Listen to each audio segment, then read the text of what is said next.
Mr. Quigley for 5 minutes. Thank you, Mr. Speaker. Mr. Speaker, author and historian Timothy Snyder said in his book on tyranny, 20 Lessons from the 20th Century, that history does not repeat, but it does instruct. Indeed, we must constantly work to preserve our democratic institutions from those who wish to threaten them. Because one of the most powerful instructions, or lessons from the last century, is that democracy is deeply fragile, and more importantly, it can trend and fall into authoritarianism. And there are those in this country who are ignoring the lessons of the past, or worse. Some of the most popular news programs, Facebook groups, and social media networks are those that spread deliberate or negligent misinformation for partisan gain, sure, but for financial gain especially. In 2018, the American Institutional Confidence Poll found that only 69% of Americans believe democracy is always preferable to any other kind of government. The remaining 31% either reported that they were open to authoritarianism under some circumstances, or they were so disillusioned with politics that the type of government didn't matter. While 69% may not seem alarming, it is nearly the same number of Hungarians that reported that democratic values such as multi-party elections were very important. The same year that autocratic Hungarian Prime Minister Viktor Orban began his ascent to power. And alarmingly, American conservative pundits have been praising Orban for his brand of strongman authoritarianism for months. While Orban's rule has been marked by state control of the media, restrictions on LGBTQ and immigrant communities, and suppression of free speech, of free media, and political opposition. Despite Orban's assault on global democratic values, conservative commentators here at home have endorsed his policy and have held him up as an example of what Americans should look for in a leader. These pundits have praised him for rejecting immigrants and refugees, have embraced his brand of ethno-religious nationalism. This praise for autocratic leaders and authoritarianism is dangerous.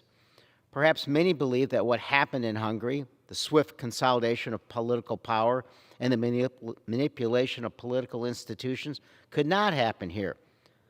But one of the important lessons of the Trump presidency is that we cannot afford to be complacent. Over the past 4 years, we watched media and leaders on the right excuse or even support former President Trump as he leaned into authoritarianism and incited violence. During his time in office, the president's actions often echoed those of strongmen like Orban.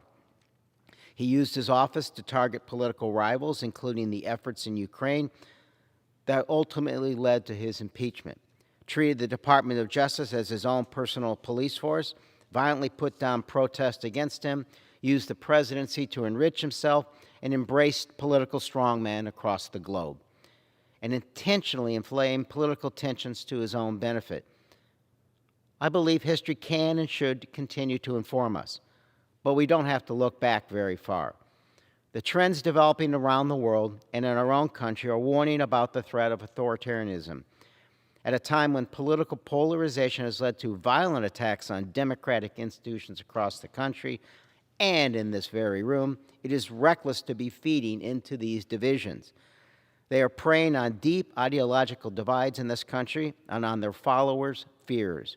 They exploit economic anxieties and concerns over immigration and globalization. They advocate for a society where the voices of those who offer different opinions are threatened or silenced. A poll just released by the Public Religion Research Institute found that 40% of those who subscribe to the farthest right media agree with the statement that, quote, true American patriots may have to resort to violence in order to save this country. These statistics should be alarming to all of us, but to those who peddle an incendiary and harmful rhetoric are using the trends toward authoritarianism to their cynical advantage. Authoritarianism thrives on polarization and uncertainty, and those who exploit it, not repair these cracks in our democracy, do so for the explicit purpose of increasing their own power.